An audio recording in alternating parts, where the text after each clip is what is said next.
Hello, believers. Glynda here. We're going to talk about the separations again this week. I wanted to do this in video because this is such a painful thing to go through, and I've been through it a few times myself, and it's really, really hard. And I want y'all to know I'm praying for you about this because it really bothers me. Not that God's having you do it because I know you have to do it, but that you have to hurt while you do it.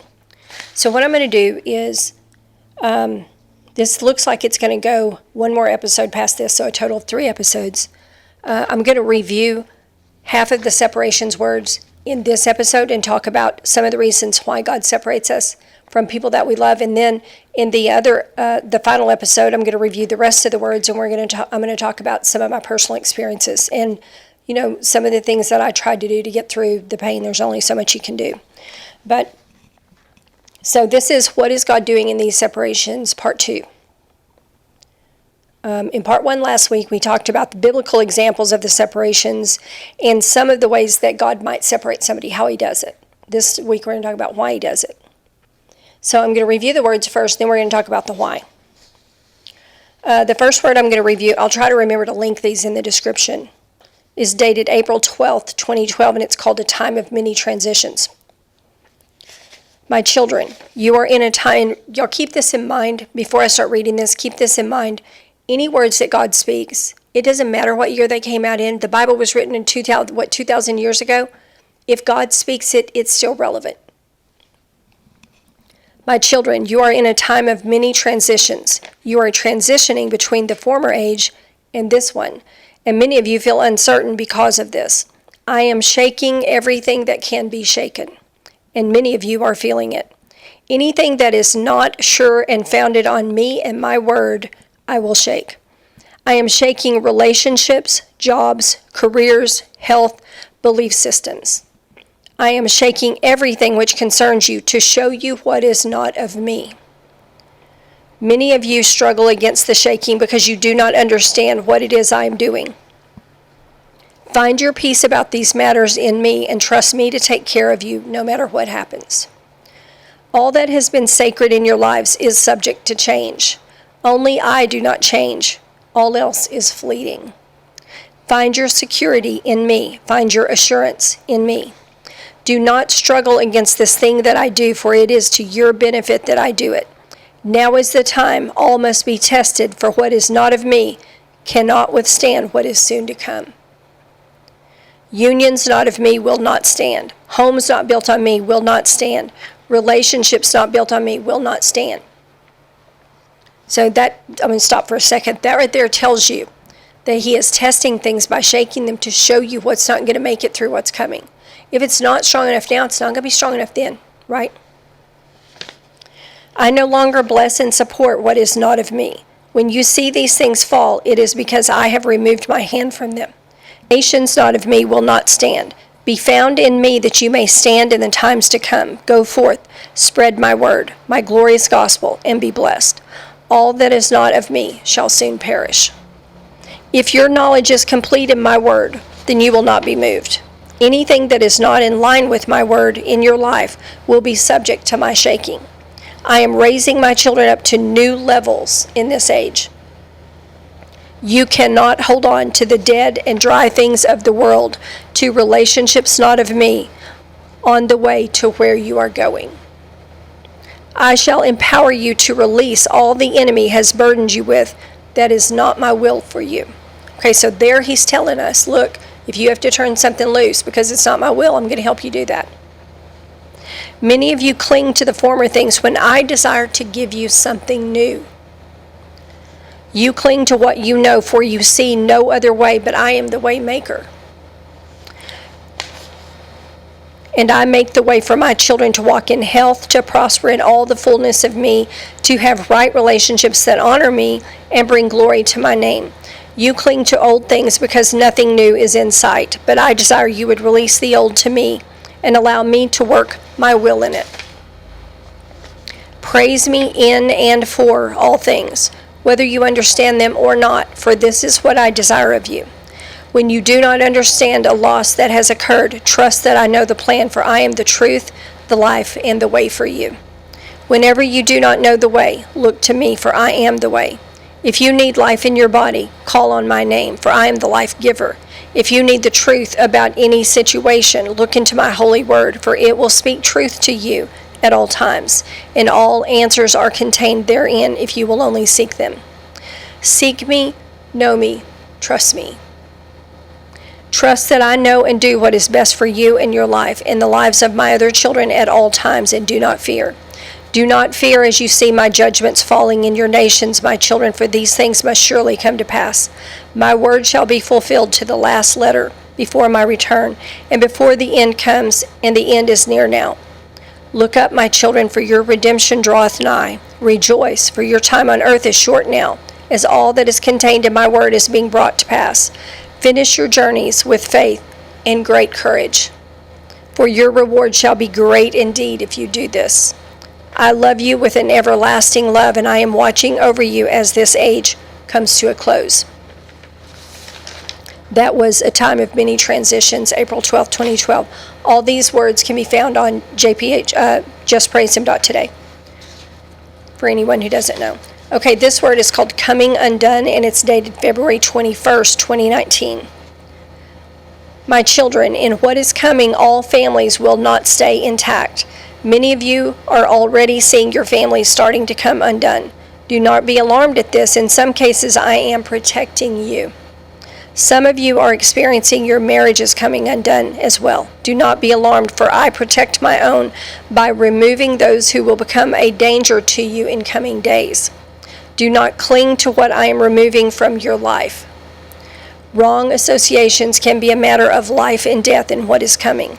You must submit to my leading if you want my protection. I am with you, and I will take care of you. Okay, this word is called A Way You Do Not Know, and it's dated January 30th, 2020. My children, I take you through what is soon coming by a way you do not know. Do not fear. You will know when my voice is guiding you. There are signs between you and me that only we know. When I guide you, these signs will be there. Follow them. Prepare for all you know to change. Know that many close to you will betray you and desert you in these times coming. Some of you I am separating even now from unions you know were not of me, that you may be in the earth to do my will longer. Some of these will be your betrayers otherwise. Some, not all. Okay, the next word is called Great Danger. It's dated October 5th, 2020. My children, prepare your hearts for what is soon coming. All I have foretold in my holy word has begun, as you are already aware. Consider what this means for you. I have warned you there are many losses coming in each life. You may see some of those you love most pass from your world, but fear not, for if they know me, they will be safe here in my care. Those of you who have remained in unions not of me, your partners will not understand what is happening in the world, and they will not understand how to react spiritually. This is a great danger to you, as when the evil one arises soon and introduces his evil mark, they will see no problem in taking it. Some will even believe they must in order to feed their little ones. Yet if your faith in me is strong, I shall feed them for you. When you are cast out, I shall take you in and shelter you myself. You must know, my children, that those who take his mark are not only lost, but they will hate all that is mine and will severely persecute them. Murder shall be planted in their hearts, and you will not be safe. They will quickly deliver you up to be killed. You must prepare now, for this time is coming soon. Okay, this word is called Unions Not of Me, and it's dated August 25th, 2011. Relationships will be tried by fire in this time. What is not of me shall not survive the test of my refining fire. In what is coming, your unions must be pure. Many of you will experience loss in this time of refining.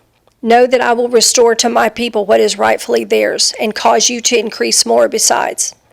I am causing unbelievers to choose now. I have come to set my people free in this time from all that keeps them from serving me with their whole hearts.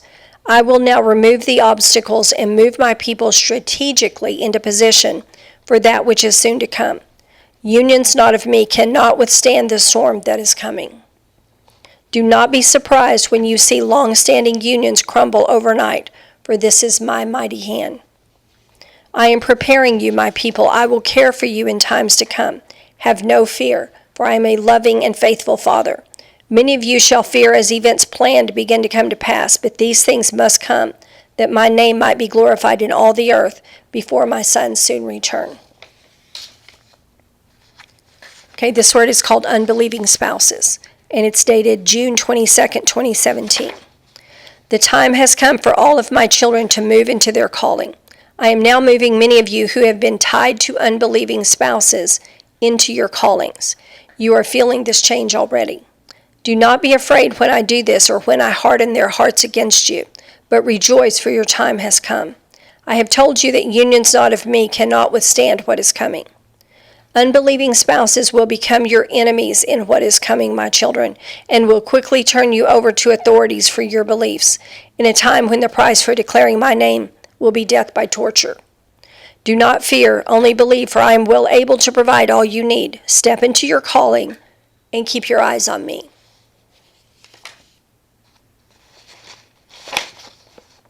Okay, this word is called separations, and it's dated July 19th, 2021.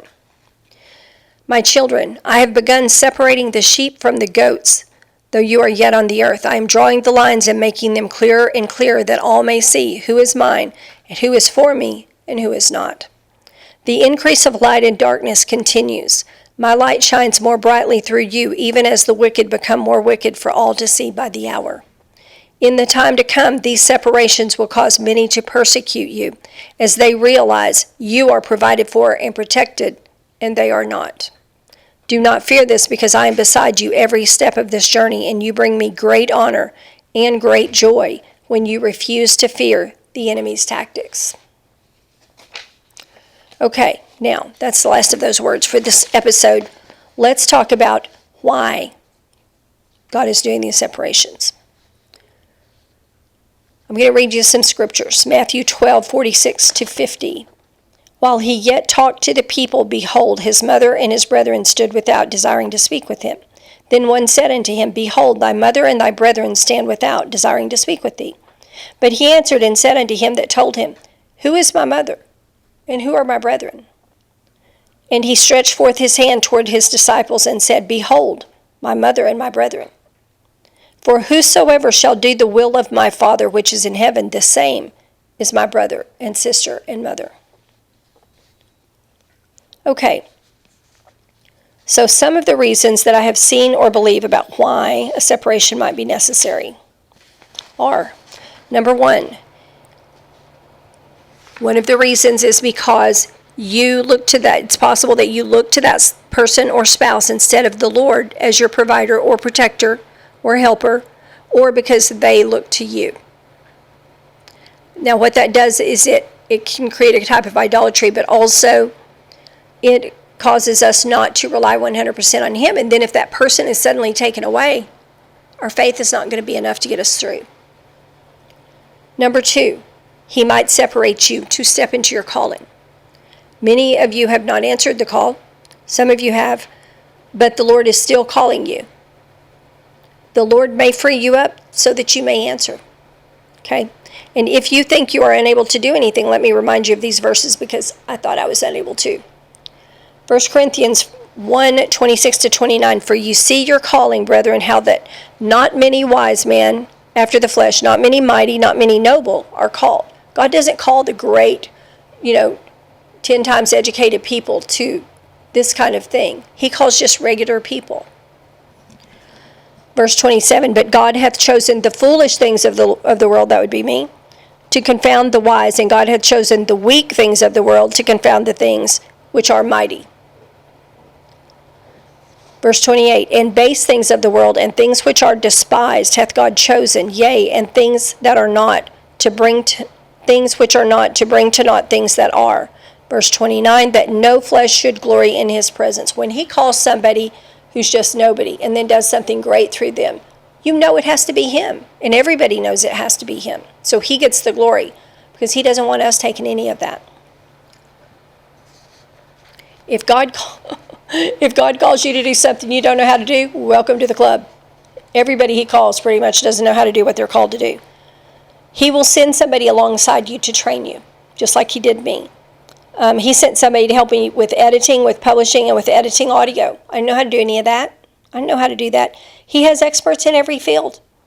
In fact, I never told y'all this, but the man who edited my books was Harvard educated.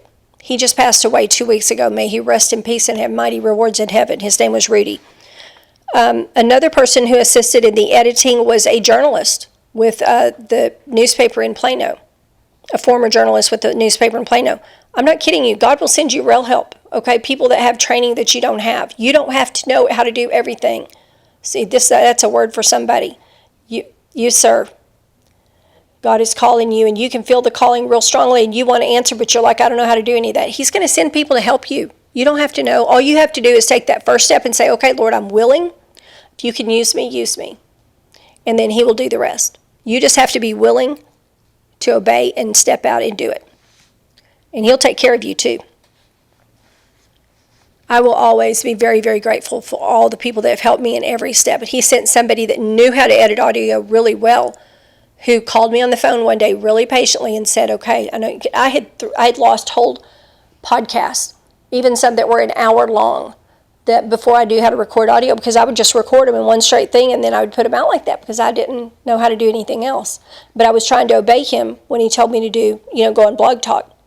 So he had this woman that I'm friends with call me up on the phone and go, okay, get your stuff together. I'm going to teach you how to edit audio. And she very patiently spent 2 full hours with me who knew nothing on the phone. And I wrote down everything she said, everything that she said about how to edit audio. And from then on, I edited my audio.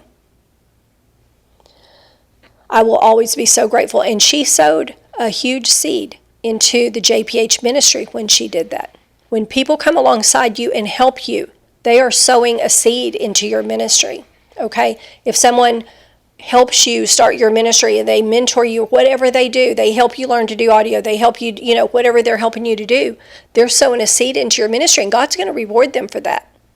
But God is going to send people. He's got people everywhere, in every town, God's got people. Okay. Just obey. Just step out and say, okay, God, I'm willing. Send me some help because I don't know how to do any of this. And he will. He's got the details covered already. If you think he's calling you but you're not sure, spend some extra time in prayer and reading the word and just listening to the word, like on a CD or audio or whatever, and ask him to make his request very clear to you, and he will, or he can even send you words through people you don't know. So one of the reasons God might separate you is so you can step into your calling. Another reason is because he may want you to do the work in another location. Maybe he's already got you working or whatever, and he's like, okay, I need a preacher over here, or I need a prophet over here, and he'll move you over to where he needs you. Another reason he might separate you is safety, yours or someone else's. Let me explain about the other person's. When the persecution arises, anybody that is associated with us, or who helps us or feeds us when they cut us off from the food, will be in huge danger. In danger of the same things that are happening to us, because they will treat them like they are Christians too, if they help us. That means everybody that's our family, everybody. If they're not Christians, if they help us, if they feed us, then the punishment will come on them. And they're going to do that because they want to eradicate the Christians.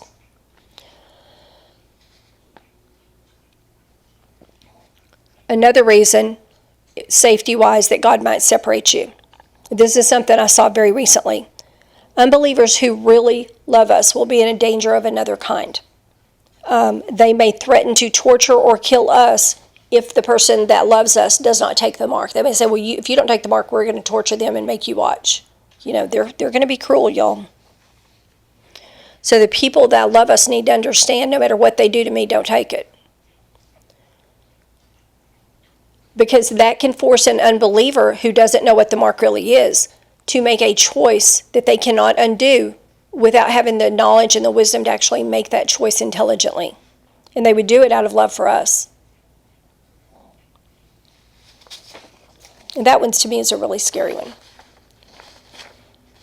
Another reason that God may separate you and another person is to strengthen them and prepare them for the great tribulation, especially if they're not saved yet, because they'll have to stay here and go through some refinement.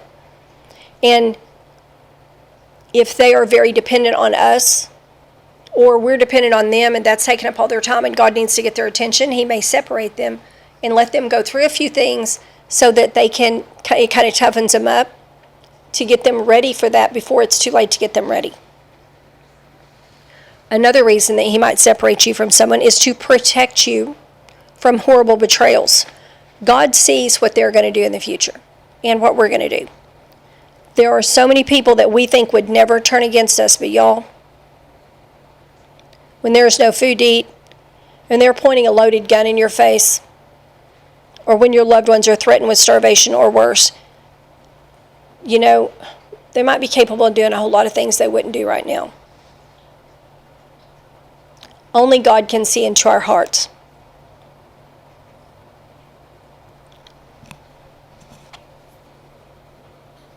I have seen over the past 6 or 8 years, again and again, people that I was really close to, that I loved so much, friends, these are not family members, but friends, that I loved so much and would have done anything for. And I've watched and never seen this coming, and then seen them turn on me like a junkyard dog. And it makes you think about the future when that happens, and it just rips your heart out when they do that. And you grieve. You grieve because you love that person. You think it would never happen, but it happens. And sometimes it's jealousy, and sometimes it's, they're angry about something that they're blaming you for that you didn't do.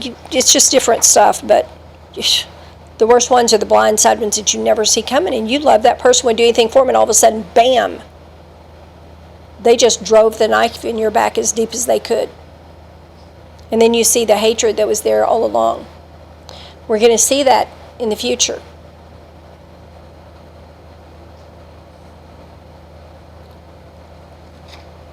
Even over the years in these separations, I have almost never gotten to live near my family.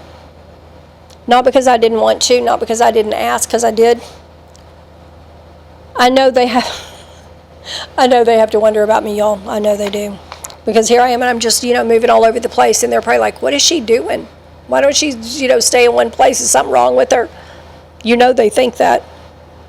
They probably just think I'm strange, but your life is very different when you are sold out to do the Lord's work. And we don't live by the world's standards, and we don't follow the world's rules. We do His standards and His rules instead. And it's just a different life. Our lives are not like other people's. And we signed up for that when we said yes. You have to not care. You have to not care. I love them so much, but I can't worry about any of that. It comes with this job. It does make it an extremely lonely job, though. It does. You're constantly going to new places where you don't know anybody. You don't have any friends. You don't have anybody to help you. You're just sent someplace, and so you go there to obey, and you just try to, make a life there while you do the work, because that's all you can do. And you don't get too involved with people any place you go, because you're going to have to move again. It's not very fun. That part of it is not very fun. I wonder sometimes if Jesus and His disciples went through that. Okay, so we just reviewed some of the reasons why God might separate you. They're all good reasons, as you can see. But it doesn't make it less painful, and I know it doesn't. In the next part, we're going to talk about, I'm going to talk about some of the separations I've been through and the things that I tried to do to deal with the pain. And we're going to review the rest of the words on separations. Jesus bless you. Thanks for watching. Y'all have a great week.